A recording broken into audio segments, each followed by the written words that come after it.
Welcome, everyone, to episode 7 of the Reinsurance podcast. I'm your co-host, Jerad Lee. And I'm Ben Rose. Welcome, sir. How are you today? I'm very good. I feel like we should make a special mention of the fact that we're reporting live from the middle of a named storm in the UK. I can't tell you which one, because then you'll work out how far in advance we record each of these episodes. But there's a pretty big storm going on outside, I think, Jerry. Named events is like the thing in reinsurance. This isn't a cat episode. This is a Lloyd's episode. But naming events is sort of a sort of central theme to how the reinsurance industry works. So we don't get a lot of them in the UK, though, do we? No, we're up to the letter... I'm going to give it away. We're up to the letter E with a storm that actually sounds like it begins with a U. So go away and research that one if you're really curious. I hope we can have a guest at some point who understands how they do the naming. Yeah, that'd be good. Because I would suspect it's different in the UK because we have so few in terms of when they go back to the letter A. Yeah. Because in the US, obviously, it's like by September, you're normally on I or something. They had to switch to like the Greek alphabet one year because they'd gone through all because they like alternate letters and there's like a weird system to it, but they had to like move to a different naming convention in its entirety because there was so many storms and the sort of belief that sort of climate change is going to actually cause us to have to introduce like a numerical system or something. Who knows? Yeah, no, totally. Classic diversion to start the episode. It's good. It's a nice way to start. It means that it opens up opportunities for me to tease you about stuff like your hilarious weather preparation on the way here. What did you bring, Jerad, to survive the hurricane force winds and rain today? I brought a very lightweight gilet and Christmas socks. Yeah, I thought which that was again, pretty good. You don't know when this episode is being recorded, but it's not Christmas time. So. It's a good look. I like the gilet. The lack of sleeves with the hoodie underneath didn't look like it was going to protect you much from the elements. Not built for natural disasters, to be fair. No, but you're much more prepared. But you've got your sort of country ramble sort of gear you can bring out. I don't really. No, I thought about bringing gaiters, wellies. I'm going to come in wellies one of these days. Ah, that'd be fun. Yeah, nobody will be able to see No, unless I put them on the table. We'll have to do a different setup for the podcast to give people the full experience of what we're doing. No, exactly. Or we could record one in the wild. Yeah. Maybe we should record outside in the storm. Yeah. Should we go now? Ooh. Let's pack up the mics. Let's go. We have to lean into it like those U.S. reporters who pretend that they're standing in the wind. How is it out there, Jerad? Can you hear me? Anyway. But circling back, I'm going to make an attempt to bring this into a Lloyd's conversation. If your wellies were brown, they would not be allowed in town. This is for those who know the famous Lloyd's in City of London work etiquette. Indeed. Lloyd's, a marketplace so traditional that its etiquette and rules have almost stood the test of time.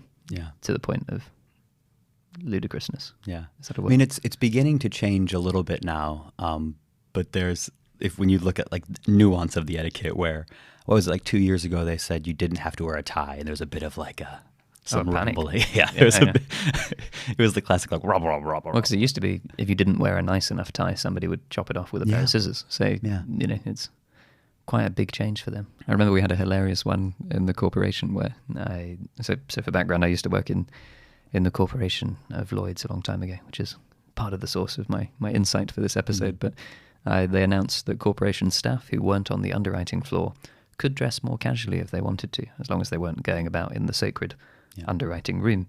And so this led to a huge outburst of questions and interested comments in the sort of staff forum of the corporation. Yeah. And the most popular question, which caused controversy, was, were jeggings allowed? We might have to describe to our listeners what are jeggings. Yeah, I'm. Technical dictionary corner. It's reinsurance terminology. Jeggings. It's an attempt at some sort of trouser look that looks like trousers, but actually just pajamas.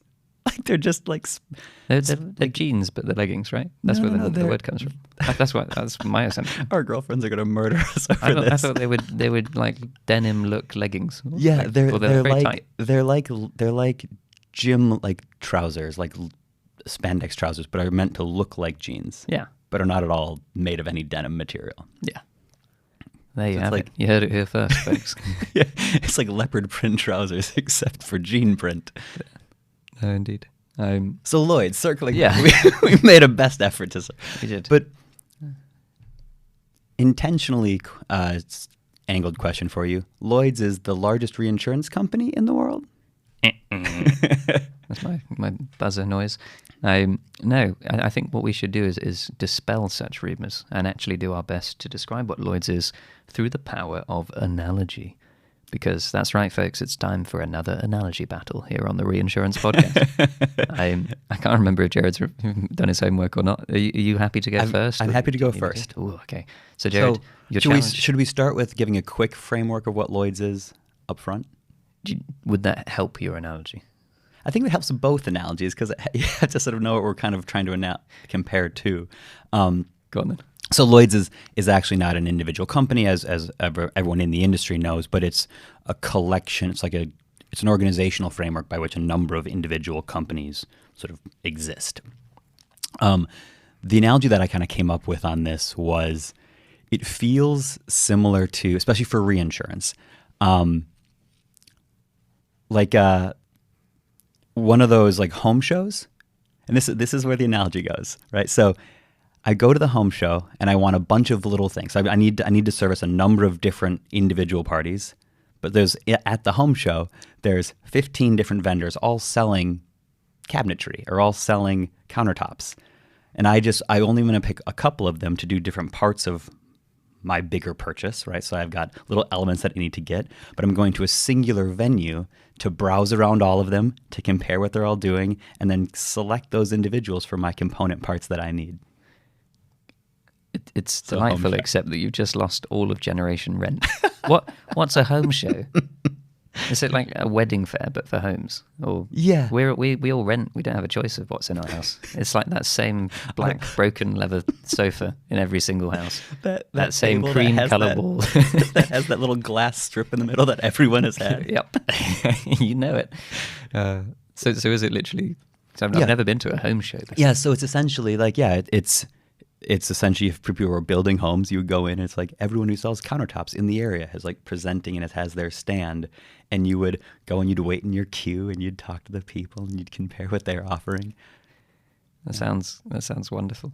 Yeah. So that was my best effort without getting too like, here's another financial instrument that feels similar to Lloyd's. Oh, I sound critical, but I'm not sure mine is going to be much better. And I think that's a tribute to how unique Lloyd's is and how excitingly individual it is. So my analogy attempt was actually deliberately provocative. Lloyd's is a bit like Pizza Hut. Pause for thought. How? Well, let me tell you. Lloyd's is actually, when you think about it, a franchise. So basically, the most important part about Lloyd's is the brand.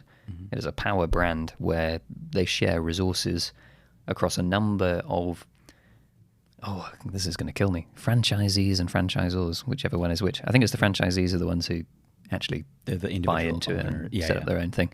But yeah, you as somebody who wants to sell insurance can join the Lloyd's thing. Mm-hmm. We'll call it thing for now, and we'll define better in a moment. You can join the Lloyd's franchise, and basically that means that even if you're super unheard of and nobody knows who you are, you can stick a Lloyd's badge on your company, assuming you meet all of the requirements, like you've got the right menus, you've got the right branding, you meet all the criteria required for hygiene and health and safety and all this sort of thing, and you set up an approved location. Yeah. And then with that, you can then put the Lloyd's badge on your new insurance company, wherever you've set it up, and start selling products away. And so effectively, I'm comparing insurance to pizza. I realize, but it is all about creating a really powerful brand that then lots of entrepreneurs can say, I'd love to run a small insurance company that might grow bigger and bigger. I mean, Lloyd's used to be a place where you could start insurance companies basically under the safety of the Lloyd's brand, and then everyone will be like, oh yeah, I know Pizza Hut or Lloyd's. Yeah, I like their pizza and their standards of hygiene and quality and that particular flavor they have.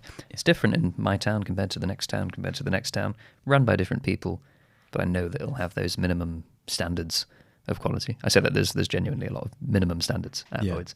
Yeah. But Yeah. I think it's interesting because you looked at the analogy from the sort of establishing a syndicate kind of perspective, and I think that franchisee analogy is actually really good. And I kind of came at it from a pure raw consumer angle, but I think you're spot on. And it also connects you into like the supply chain. Right, there's the central fund, and there's these other sort of elements that Lloyd's has built up over time that allows it to have a really consistent brand.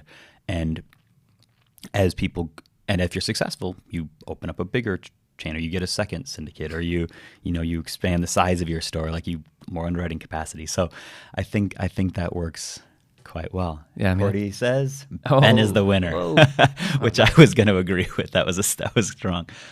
Thank you, Cordy. Very kind. But so you're sort of the supersede Lloyd's expert in residence, the LEIR. Yes, I had to really think that. Yeah. Should have written that one down. So give us a quick whirlwind sort of potted history of the space. Take us on a bit of a journey through how you describe the sort of bigger experience of Lloyd's. Yeah. Okay. Let's take a journey through time and go back to look at how Lloyd's all began. And so, are you going to give us like a time machine sound effect here? I hope so. And what will be entertaining, we for those of you watching the video, you'll notice we don't have notes or laptops or Google unless we chuck something at Cordy. So I'm going to throw out some entirely made up dates that are probably quite close, but not actually accurate. Ballparking it. Yeah, ballpark dates. So please don't fact check me because we don't have any actual notes in front of us. But the beginning of our journey back through time takes us to, I'd say, probably immediately before the Great Fire of London in 1666, 666, Year of the Devil. Mm-hmm. Just before that, coffee became a thing. Yeah. So people started importing coffee into London, and everyone's like, oh, we love coffee. Coffee's brilliant. Yeah. Then everything in London burned down in the Great Fire of London. And so they were like, you know what? We should rebuild all of London as coffee shops. And even though London had burned down, all the people were still kind of there. And so it retained and grew actually as a place of trade for all sorts of things. But people started doing their business out of coffee shops. And one particular coffee shop, do you know the name of said coffee house at the time? Is it just Lloyd's? It's a strong guess. In the history of Lloyd, yes it was. But do you know the name of the guy? Edward? Yes. Which actually, if you don't know, folks, is the reason why the broker, formerly known as Cooper, Gay, Sweat and Crawford, rebranded to Ed. Yep. Because Edward Lloyd's coffee house back in the day, now re-embodied as a 2-letter word, as a broker. I thought you were going to say the coffee shop is re-embodied as a Tesco now, which it also is. This is also true, isn't it? Yeah. There's this big sort of, London has all these sort of plaques around the city for like famous historical landmarks, and there's the Edward Lloyd coffee shop plaque as you walk into like this little Tesco local to pick up a sandwich for lunch or something. Exactly, and basically I think this was first referenced in the London Gazette in 1688. As existing, but basically the coffee shop known as, Edward Lloyd's coffee house, known as Lloyd's, became a place where those looking to insure ships, and very specifically ships and cargo, would go and basically agree with those willing to speculate on the risk that ships would sink and cargo would be lost. They would go there in order to arrange those deals, basically.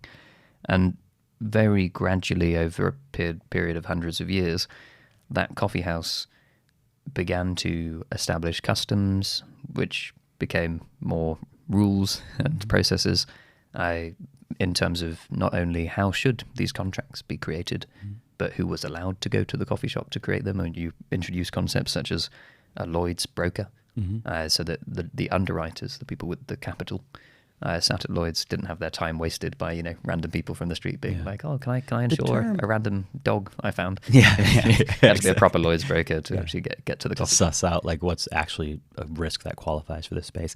Is there if memory serves, there's an interesting like origin of the word underwriter in this coffee shop. Ooh, that's a good one. Yeah, there is. Right? And it's the same in French as well, souscripteur, which I probably horribly mispronounced. My French fiance will kill me. But basically, yeah, the term underwriter literally says what it does on the does what it says on the tin, says what it does what it says on the tin. In the sense that the way in which the market worked, and has worked for a very long time, is that no single individual would look to take all of the risk on, because if a giant ship sinks, for example, the Titanic, which was insured for £1 million at the time, or $1 million, I can't remember which. In that case, nobody wanted to be on the hook to pay for the entire cost of the Titanic going down. So you'd have many, many, many underwriters all subscribing at once. And that particular example, actually, you can go and see what's known as the slip, or the contract for that risk at Lloyd's. And quite literally what would happen is the first underwriter would write how much of the risk they were going to take at the top of the page. So let's call them Jerad. So Jerad is taking 10% or 1%, whatever it might be. And then each other capital provider or underwriter would write their name underneath, and they would literally underwrite or write under the name how much they wanted to subscribe to. And the broker's job would be to try and fill that up to at least 100%. Nowadays, we're in a position where typically the aim is to go far above 100%, so that the client's then presented with the option to choose who they want to have on their risk. So they can say, thank you for signing, for getting 150% of this risk offered to be covered. Actually, I've got a grudge against these 5 people. I don't want them on the risk. I love these people, so please put them on, because I really trust that they'll pay the claim, give them a big share, etc. And that's what we call then the signing process, signing down. So how much of each of these do you want? Yeah, and a lot of the processes, as you said, that were set in place then still hold true. So not only the subscription market approach, but the diversification that's kind of built into that, where even then it was, well, we're sending out hundreds of ships a year. I could put all my money on one ship, but it's a much better play for me to put 1% on all of the ships, and some of them could sink, and I'll lose money on those, but the other ones won't. And in the aggregate, I'll probably come out in a pretty good position. But it also begins to anchor into a number of the sort of elements of the heritage of the industry. The introduction of the Lloyd's broker is one that you mentioned. When you walk around to get a contract finalized in London, there's still this process by which they physically stamp the contract. But all Lloyd's stamps still have an anchor on them, kind of leaning into its marine heritage of that. So when you look at the stamps that are used, or the contract signing process that's used elsewhere in the world, it'll indicate the company that's on the hook now, but it doesn't have that sort of anchor logo attached to it, which is still emblematic of the origin story of Lloyd's. Yeah, and I was actually surprised to see how late this changed. So Lloyd's was very heavily marine focused right up until 1900, basically. I think the non-marine, it was literally classed as non-marine. Underwriting committee or something was set up in the beginning of the 20th century. And even when in 1905 or something, the first motor car was being developed and they were trying to insure it, they didn't have a category for auto or motor like we do now.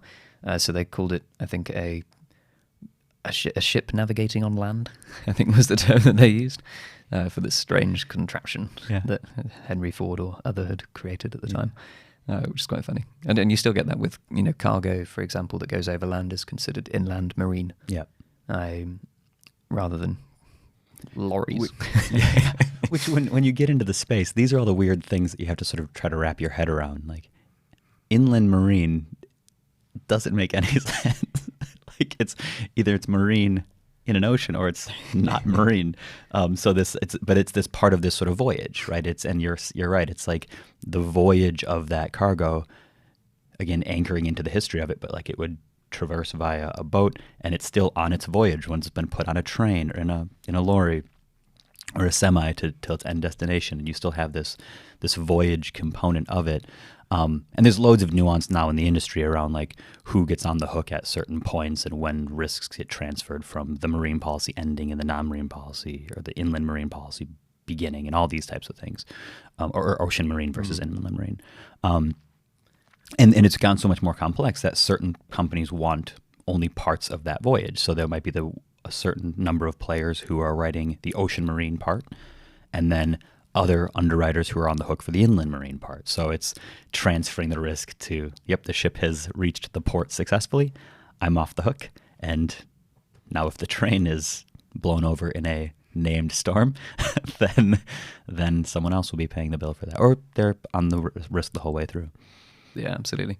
And I think one of the, I guess, interesting parts of the narrative to bring out here is some of the other covers that Lloyd started to introduce, so having come from that marine identity of old into, I think, a 20th century Lloyd's, which was really characterized by weird and unusual and innovative risks. So we mentioned the motor car, but things like celebrity body parts and satellites. The first satellites were insured by Lloyd's. They even ran a Lloyd's-funded rescue mission to go and salvage some satellites that had been lost in space and bring them back down. All sorts of exciting things. And there's one character who, at least for now, seems to be pristine in terms of their legacy, which so they continue to be referenced. A guy called Cuthbert Heath is sort of the infamous hero of Lloyd's, who championed innovation and came up with all sorts of new innovations and brand new products that hadn't existed before. And including, I think probably his most famous story is that when there was the huge Californian earthquake at the beginning of the 20th century,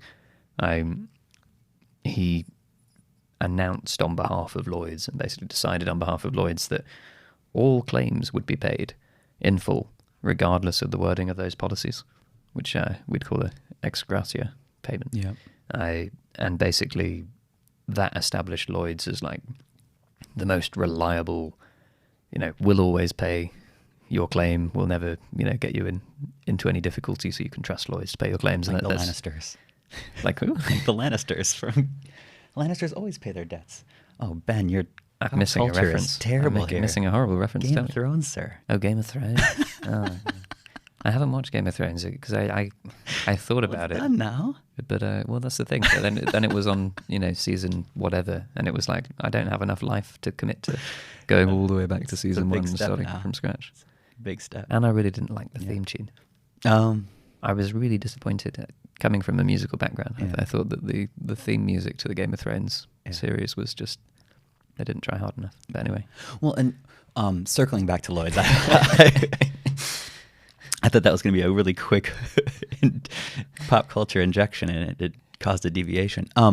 But you're right. So Lloyd's has had this really strong reputation of being like profoundly capable of always paying all claims, and it was the brand strength is in that. We talked in an earlier episode about the sort of what was it called? It was the spiral, the LMX spiral. The LMX spiral. And that was one of the first times that Lloyd's really sort of was brought into a position where that strength of brand was in jeopardy, right? There was a real sort of moment where they were looking at this inability to start to paying claims and figuring this all out. And it introduced the idea of the central fund now, which we can touch on, where all of the syndicates contribute a portion of their premium income into every year. And it's this essentially massive pot of capital that if any individual syndicate is unable to pay claims that they're liable for, the central fund can come in and support that. So again, reestablishing this sort of strength and capital capabilities that Lloyd's will always sort of have, which again, most of the insurance companies in the world now are large enough that you don't have a concern there, but Lloyd's sort of using that as a way to anchor their brand again. And the other side benefit of that, which I think maybe fewer people are aware of, is not only is it great for the policyholders, knowing that there's a get out of jail card if something goes wrong with their syndicates that they're using, but also it means for the syndicates, they actually benefit from this sort of mutualization of assets through being able to gear their risk up so that they can hold less capital, basically. So because there's collectively held capital and a backup in terms of proving their solvency for regulation, etc., they actually don't need to hold quite as much capital, so they can tend to target a higher return on equity versus comparable insurance companies that only have their own funds, basically. Yeah. And as the Lloyd's space continues to evolve, it's looking at where does it go in the future, right? And you've sort of seen it going from very simple marine, and then the establishment of non-marine, the all other category, and it's evolved and continuing to evolve, where it's introduced motor and auto and into reinsurance. And we're continuing to look now where they're always the place where weird and unusual things go. You mentioned the first satellites, and you mentioned athletes and the sort of, limbs and things get insured. Do you have a favorite example of like weirdest thing insured at Lloyd's that you can remember?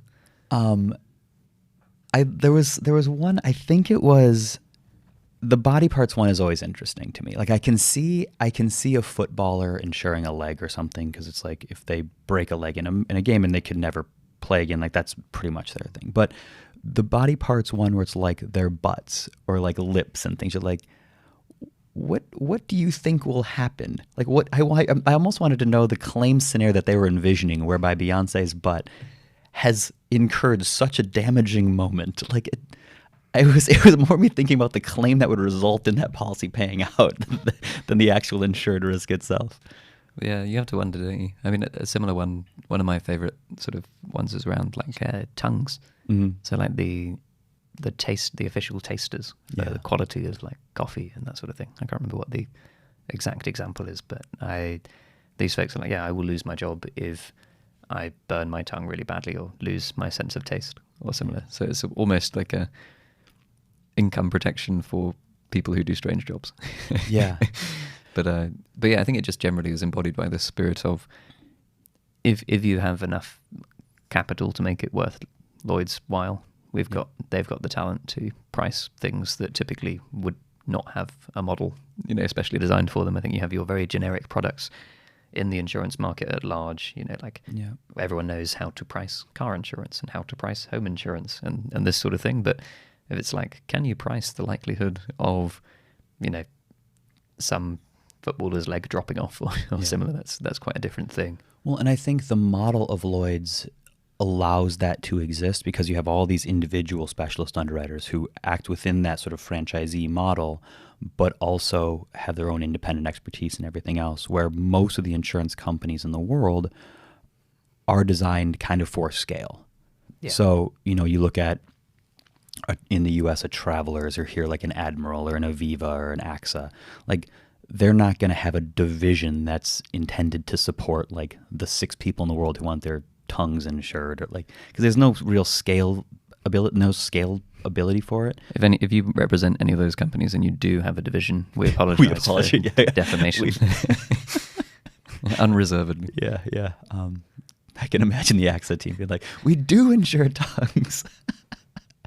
But there's always this audience where it's like there's this niche of, you can't just call a regular insurance company up and say, I want this thing covered. They're intended for what are broad, generic risk categories that we can price for. So Lloyd's, I think, will always have a place to filling that void. And I think as we get into, a even more rapidly evolving economy, you see jobs being created and classes being created and risks being created that have never really existed before. I think you're seeing the rise of cyber being one, but also like influencer economies and all of these weird things. Like if there's we joke about the tongue thing, but if you have someone as an influencer who's making like $14 million a year with some absurd niche thing that relies on, like, could that person also say like, this is super important that I have this thing protected and I have the income to, like, this is the space that will always need a specialist arena for them to go into, a specialist shopping mall or similar, right? Where they can say, okay, I have this weird and unique thing, who can help me? And it will never be a very big traditional insurer. It'll always be this sort of niche category. Yeah, absolutely. And I think one of the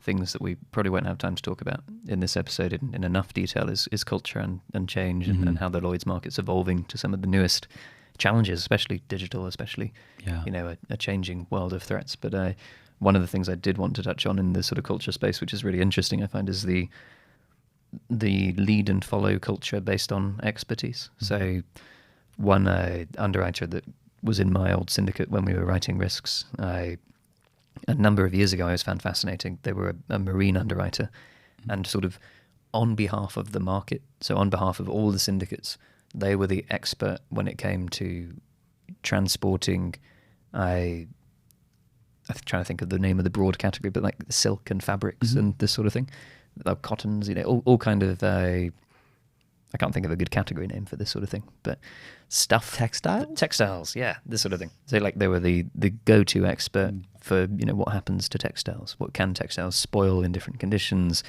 How do they need to be transported and so on? And so typically if you had a risk that had a lot of that in it, they would be the lead underwriter. But likewise, there was somebody a few boxes away at Lloyd, so the boxes being where people sat, who would be the expert on auto cargo. So if you are transporting cars to be sold, typically that individual, that one person, would lead the market in terms of working out what the price should be for, a brand new boat filled with Teslas or something. Yeah. That would be their sort of job, to be really the expert on behalf of the market and all these other players. And so this sharing of very specific individual expertise has always been a part of that. That nuance. And I think it sort of circles back to the original model where, we're at the coffee shop.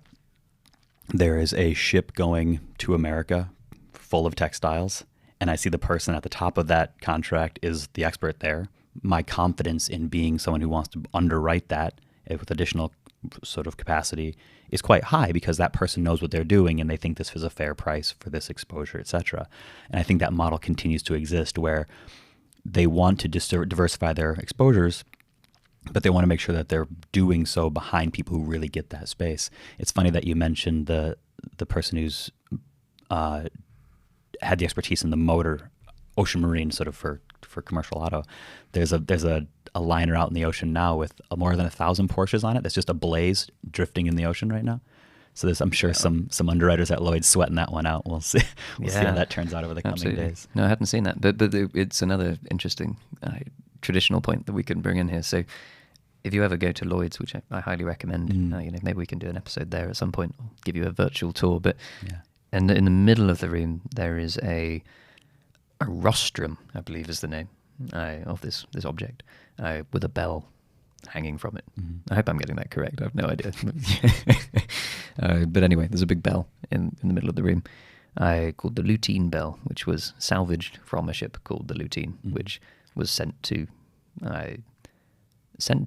Hamburg, which was sort of a city-state in the old days that was about to go bankrupt. They sent a ship to Hamburg with like £1 million worth of gold and silver aboard, and the ship mysteriously sank and all the gold and silver went missing.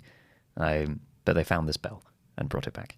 And this bell now used to be, before it became a bit fragile, used to be rung every time a ship was sunk, such that none of the underwriters in the room would then write an insurance contract on cargo being carried by that ship. So you'd be sat there with your pen being like, 1,000 Porsches, you say? Yeah, that sounds good. I might insure that. And then somebody in the center of the room rings the bell and goes, Wait, the ship with all the Porsches on it has sunk.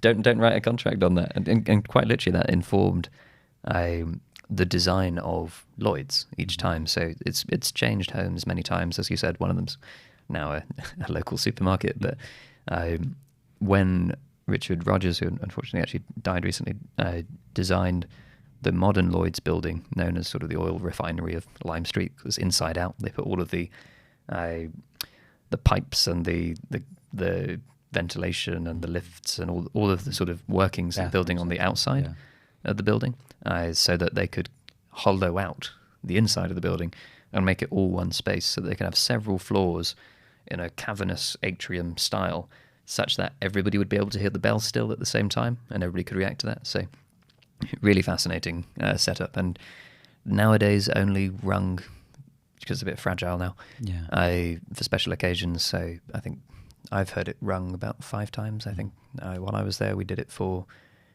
2 royal babies.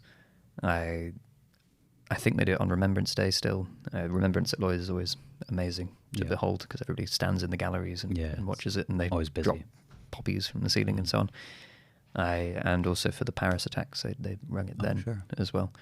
But it really contributes, I think, to this feeling of community and togetherness, to have that room shared where everyone's together experiencing the world. Yeah. Right? I think there's a famous quote of old, which I will completely destroy because I can't remember exactly how it goes, but it's something along the lines of, not a wind rustles, not a fog rises, not a, car passes. It obviously isn't that last bit.